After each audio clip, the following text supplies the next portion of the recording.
It's so easy to be great nowadays because most people are weak.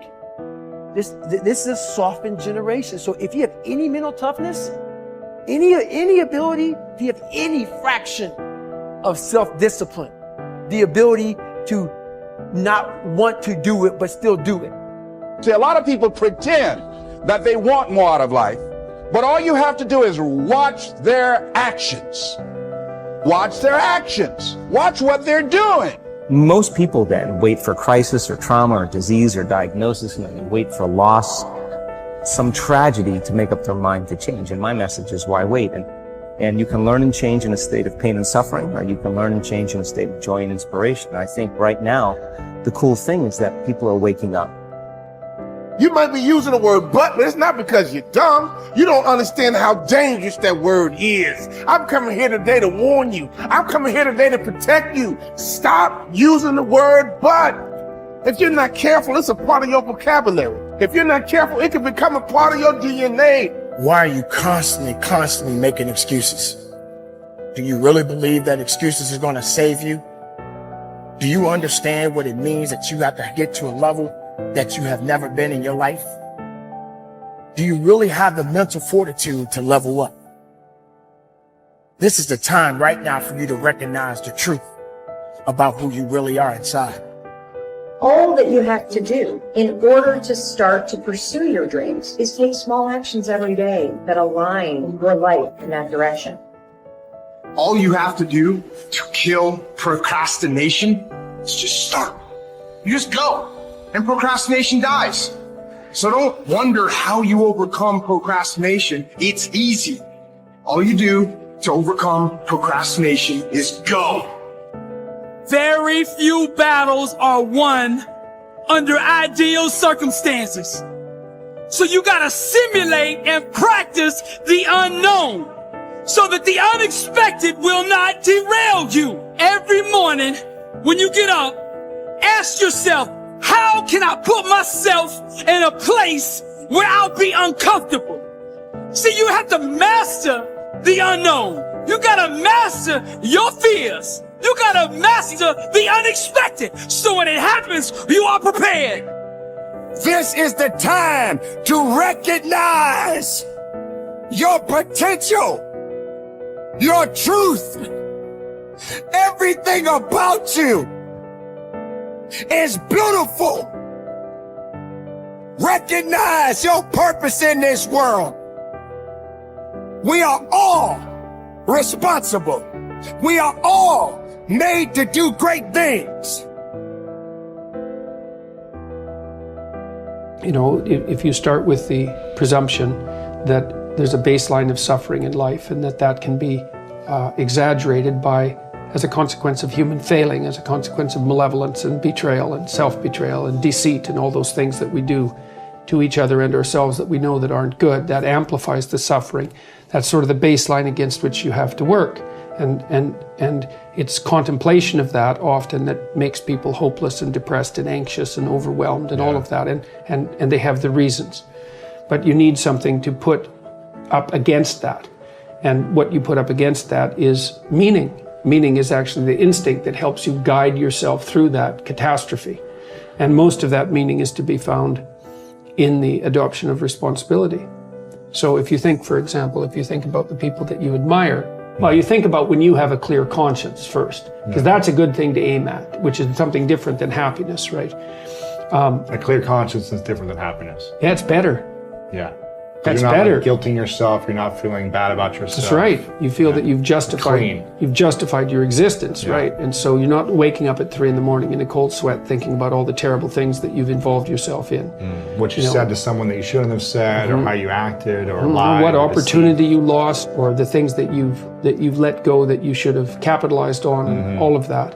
And so if you think about the times when you're at peace with yourself with regards to how you're conducting yourself in the world, it's almost always conditions under which you've adopted responsibility, right? At least the most guilt I think that you can experience perhaps is the sure knowledge that you're not even taking care of yourself, so that you're leaving that responsibility to other people, because that's pretty pathetic, and unless you're psychopathic. and and you're living a parasitical life, and that characterizes a very small minority of people, and an even smaller minority think that's justifiable.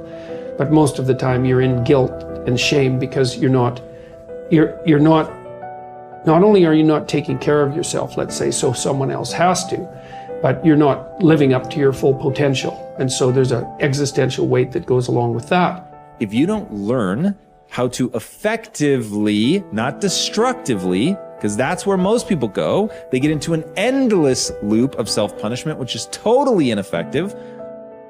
But if you don't learn to punish yourself, you will never get where you want to go. Now, that needs to pale in comparison to the amount of time that you reward yourself, and you need to earn that reward. If you're just lavishing yourself with emotional praise and you haven't done anything, then I think that will cheapen it, will ultimately mean nothing. And quite frankly, I don't think you can really bamboozle yourself. I don't think if you try to praise yourself for stupid shit, I think some part of you knows you haven't done anything to deserve that praise. But when you set a bar and you meet that or exceed that, to then tell yourself, hey, you did it. You said you were going to do it. You did it. And that is worthy of praise. And getting good at praising yourself is incredibly important. And I think that most people have a very hard time doing both. Most people don't know how to effectively praise themselves. They don't know how to get themselves, first of all, to do things that are praiseworthy. And then when they do, they don't take the time to emotionally reward themselves, meaning you actually have to feel it. It can't just be intellectual.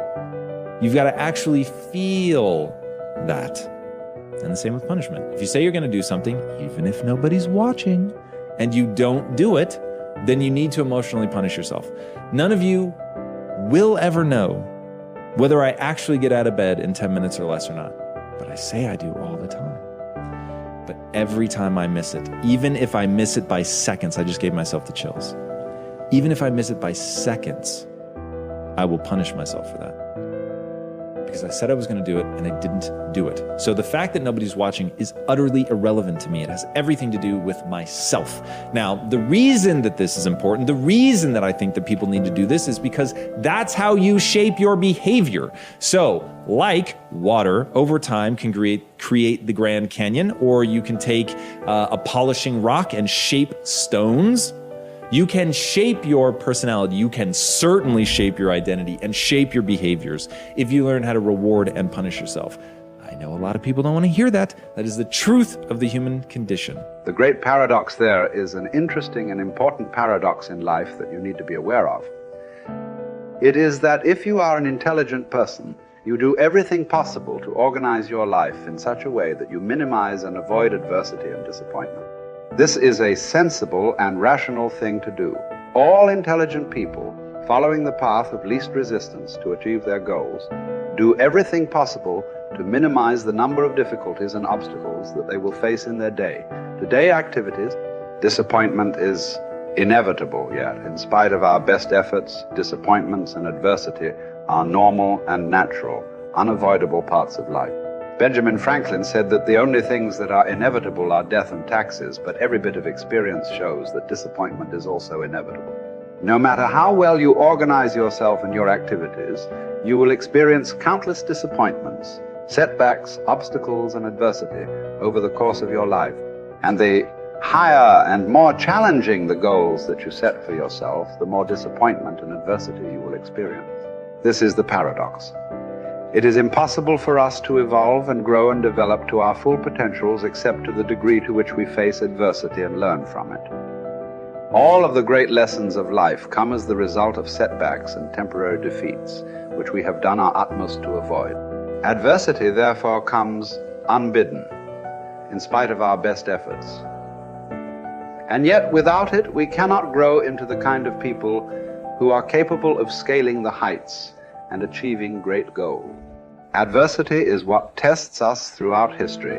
Great thinkers have reflected on this paradox and have concluded that adversity is the test that you must pass on the path to accomplishing anything worthwhile. Herodotus, the Greek philosopher, said, "Adversity has the effect of drawing out strength and qualities of a man that would have lain dormant in its absence." The very best qualities of strength, courage, character, and persistence are brought out in you when you face your greatest challenges and you respond to them positively and constructively. Everyone faces difficulties every step of the way. The difference between the high achiever and the low achiever is simply that the high achiever utilizes adversity and struggles for growth, while the low achiever allows difficulties and adversity to overwhelm him or her and leave him or her discouraged and dejected. Bounce Back from Disappointment, the work by Abraham Zeleznik at Harvard, proved that the way you respond to disappointment is usually an accurate predictor of how likely you are to achieve great success. If you respond to disappointment by learning the very most from it, and then by putting it behind you and pressing forward, you are very likely to accomplish great things in the course of your life.